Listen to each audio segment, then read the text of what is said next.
Among the many approaches of quasi-experimental research designs, as we have already come across, there is the instrumental variable approach. This type of approach is one that overcomes heterogeneity. It is applicable in the case of programs having universal coverage and voluntary enrollment. When conducting the instrumental variable approach, the program administrator cannot control who will participate in the program. For example, skill development missions and job training programs. The randomized promotion is an instrumental variable that allows us to create variation between units, and this variation can be used to create a valid comparison group. To conduct this method, there needs to be three types of participants, which are based on their intrinsic characters and cannot be measured by the program evaluator. These groups are namely never enroll group, always enroll group, and enroll if promoted group. In this study, the impact is measured based on the enrollment of promoted group.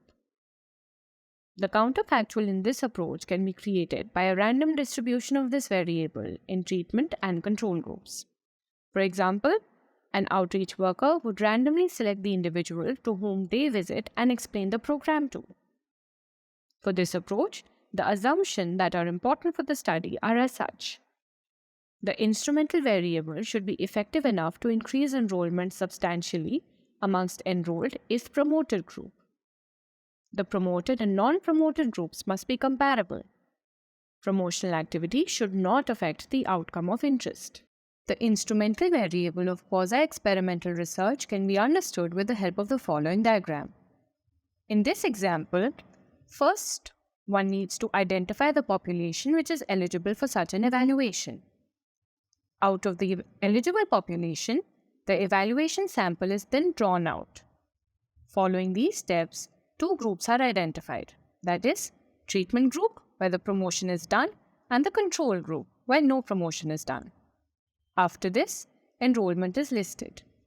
Finally, when the evaluation is taken over, it turns out that the promoted group leads to 80% enrollment, and the non-promoted group leads to 30% enrollment. This ultimately leads to an impact of 50%.